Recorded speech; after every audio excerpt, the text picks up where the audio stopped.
Bienvenidos una vez más en este día. Estamos terminando este libro de epístolas pastorales, ¿sí? Recuerda que es el seminario IET de la Iglesia Cristiana Evangélica Manto de Elías, que estamos viendo, es el Centro 926, y estamos compartiendo este medio por el tema que tenemos que estar guardados por un tiempo, en esta cuarentena que nos toca atravesar, pero guardados y protegidos por la mano de Dios. Vamos a continuar, ¿sí?, con la lección 8. Espero que hayas podido, antes de ver este video, haber analizado el libro de Tito. Es una hoja pequeña, es un libro corto, ¿sí?, en donde tenemos solamente 3 capítulos, que los vamos a estar analizando en la lección 8 y la lección 9. Recuerda que al terminar la lección 9 tendrás que ir a la plataforma, al final de la plataforma, y ahí poder hacer el examen final de esta materia. Y dice el libro de Tito: Pablo, siervo de Dios y apóstol de Jesucristo, conforme a la fe de los escogidos de Dios y el conocimiento de la verdad, que según la piedad en la esperanza de la vida eterna, la cual Dios, que no miente, prometió desde antes del principio de los siglos, y a su debido tiempo manifestó su palabra por medio de la predicación que me fue encomendada por mandato de Dios nuestro Salvador, a Tito, verdadero hijo común en la fe, gracia, misericordia y paz de Dios Padre y del Señor Jesucristo nuestro Salvador. Mira la introducción de la carta de Pablo a Tito, ¿no?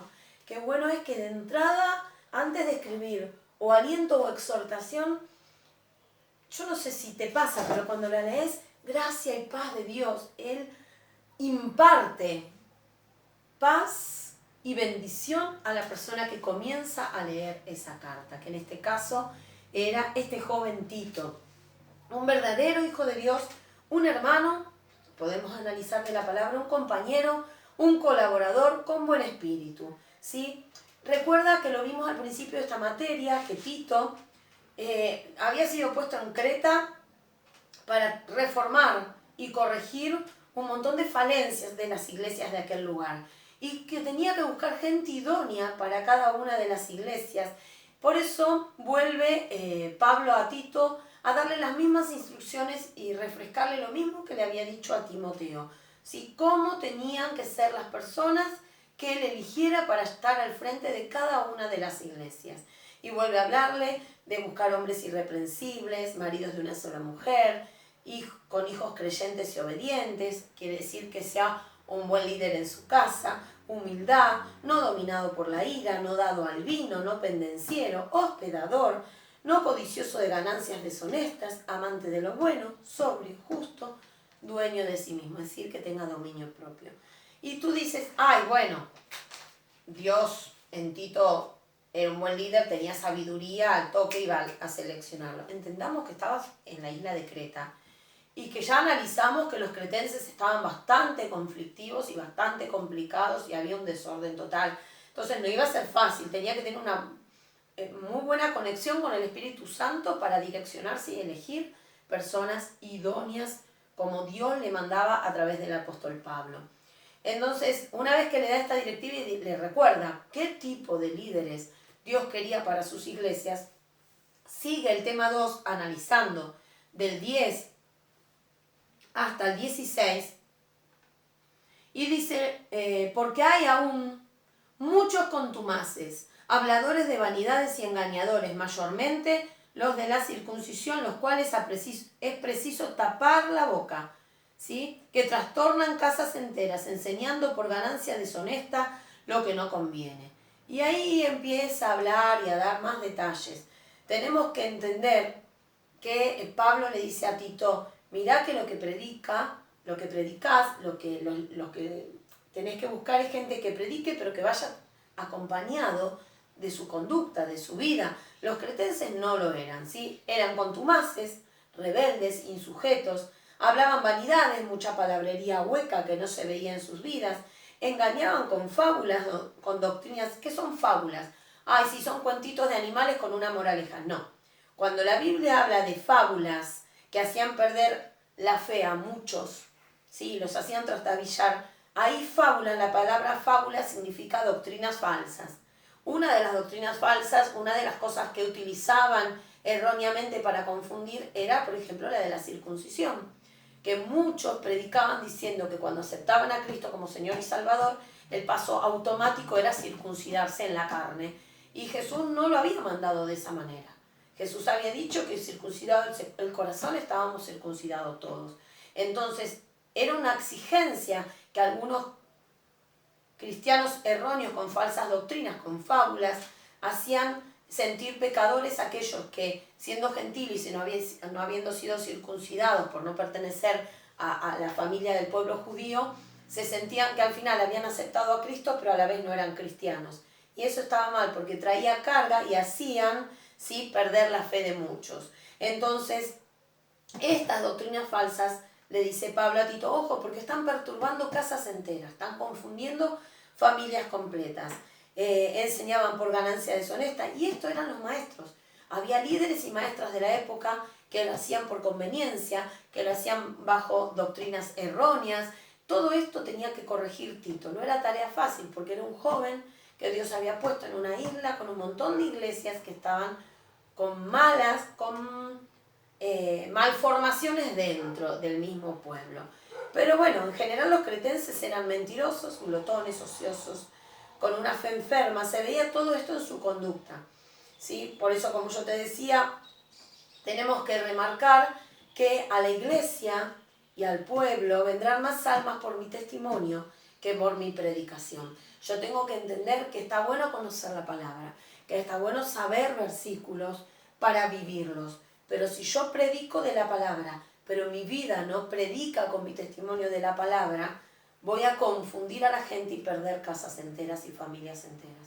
Mi vida, mi testimonio, mi expresión, una sonrisa, un abrazo, habla y predica mucho más que 1000 versículos bíblicos repetidos de memoria. Tenemos que entenderlo, porque Dios en este tiempo nos llama a ser zarzas encendidas que muestren su gloria, no que hablen de su gloria, que muestren su gloria en cada uno de nosotros. El tema 3 habla lo que está de acuerdo con la sana doctrina, le dice Tito 2 del 1 al 15, ya vamos en el capítulo 2, pero tú, le dice a Tito, habla lo que está de acuerdo con la sana doctrina. Y acá, ¿por qué le habla de la sana doctrina? Porque otra vez volvemos a refrescar lo que vimos al principio. Había dos falsas doctrinas, el legalismo judío, que si no hacías las cosas como estaban en la ley, con los costumbrismos, con los reglamentos, no servía el tener a Cristo en tu corazón, y el gnosticismo griego, que ya lo vimos anteriormente, que habla de una resurrección no literal. Bueno, todas estas falencias y pensamientos fuera, ¿sí?, de lo que Cristo había dejado se estaban metiendo adentro. Por eso le dice, habla lo que está de acuerdo con la sana doctrina. Doctrina, palabra que viene de didascalia, que significa enseñanza, ¿no? Tito tenía que enseñar salvación por gracia, no por obras. Mira cómo vamos comparando.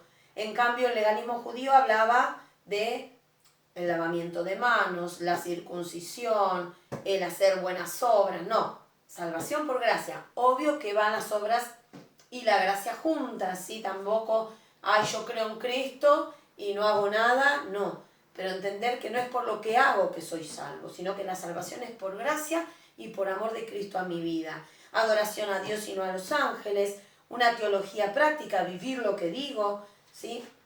Entonces tenemos que entender que acá Pablo le empieza a ordenar la iglesia a Tito. Le empieza a hablar de los ancianos, de las ancianas, de las mujeres jóvenes, de los jóvenes. Continuando, como te decía, con la palabra, acá cuando el apóstol Pablo le habla de los ancianos, no se refiere a ancianos de cargo, sino a ancianos de edad, sí, a los mayores. Como te decía, cómo tenían que comportarse. Después habla de las ancianas, que sean reverentes en su comportamiento, no calumniadoras, no dadas al vino, maestras de las más jóvenes.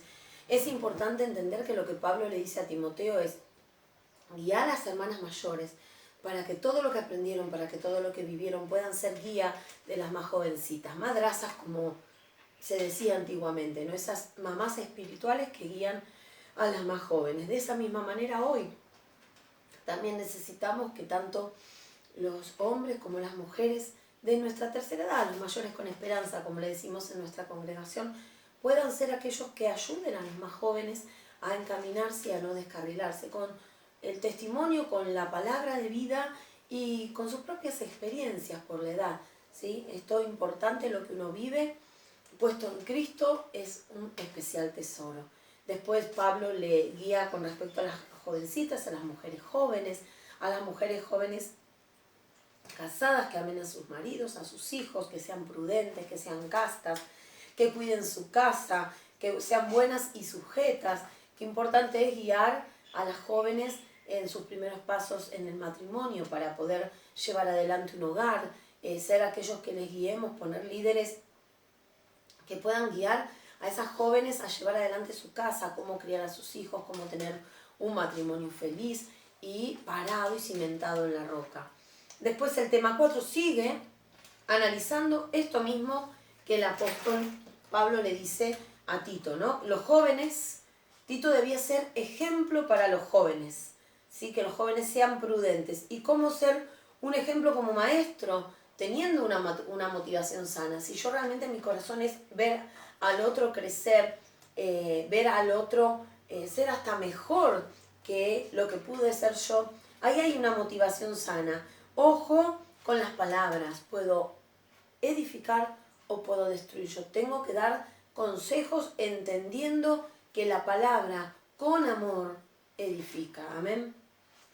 Trabajadores cristianos, el capítulo 2 de Tito, del 9 al 10, habla: exhorta a los siervos a que se sujeten a sus amos, que agraden en todo, que no sean respondones, no defraudando, sino mostrándose fieles en todo, para que en todo adornen la doctrina de Dios nuestro Salvador. Y acá Pablo le dice a Tito, guía a aquellos, en aquel momento seguía existiendo la esclavitud, ¿sí? Aquellos que trabajaban bajo servidumbre, pero hoy lo podemos aplicar en nuestras vidas, aquellos que trabajan bajo dependencia, que tienen jefes, ¿sí? Dueños, patrones encima de ellos, empleadores. Tenemos que ser de testimonio, como siempre nos enseña el pastor, dar esa milla extra, ser el buen ejemplo, cumplir el horario, no llegar tarde, no salir antes, ser respetuosos, no respondones, ser sujetos, ser obedientes. Eso le dice Pablo a Tito, que guíe, ¿sí? A aquellos que están bajo dependencia, para que también sean testimonios. Si el jefe es cristiano, no aprovecharme. Uno tiene que entender que en todo momento debemos ser testimonio, y cuanto más si trabajamos entre cristianos. Y el último tema, el tema 5, habla el evangelio en la sociedad. Capítulo 3, 1 y 2 dice: recuérdales que se sujeten a los gobernantes y autoridades, que obedezcan, que estén dispuestos a toda buena obra, que a nadie difamen, que no sean pendencieros, sino amables, mostrando toda la mansedumbre para con todos los hombres. ¿Qué es lo que estamos haciendo en este tiempo? Siendo sujetos a las autoridades puestas en este país. La verdad, nosotros sabemos que estamos cubiertos por la sangre de Cristo y nos podríamos reunir igual, porque Dios nos libra y nos guarda. Pero tenemos que ser sujetos, que no están permitidas las reuniones en los templos. Y oramos para que Dios abra las puertas prontito de las congregaciones. Pero mientras tanto, estamos desde nuestros hogares cumpliendo, sujetándonos, siendo obedientes a las disposiciones puestas, ¿sí? A ver, siempre que no corrompan la conducta moral del cristiano. Esto no va en contra de la palabra de Dios. Sí, dice no dejar de congregarnos, pero no está la iglesia abierta y uno no se congrega. Estamos congregándonos vía online. ¿Es importante estar juntos y en armonía? Sí, pero mientras las iglesias estén cerradas por este tiempo, debemos congregarnos de esta manera. Bueno, siendo obedientes y sujetos, estamos siendo de testimonio. Tenemos que entender que hay un gobierno que respetar y por el que hay que orar, para que si toma las decisiones equivocadas, Dios nos libre, nos guarde y abra toda ceguera espiritual de nuestros gobernantes. Como hijos de Dios, como iglesia de Cristo aquí en la tierra, debemos impactar a la sociedad, ¿sí? Entonces, ¿y cómo termina esta parte? ¿Cómo se fortalece la iglesia? A través de un ministerio sano, de una conducta sana, de una enseñanza de la sana doctrina, de administrar, aún como líderes personalmente, cada miembro, y de participar en la sociedad. Todo esto, capítulo 1 de Tito, y esta parte del capítulo 2 y 3 que hemos visto, abarca todo lo que Tito tenía que corregir, guiar y enderezar en Creta, en la isla de Creta, donde había un montón de iglesias a las cuales Dios lo había puesto al frente y él estaba a cargo, y era el responsable delante de Dios. Dios te bendiga. Nos vemos en un ratito con la lección número 9, la última de esta materia.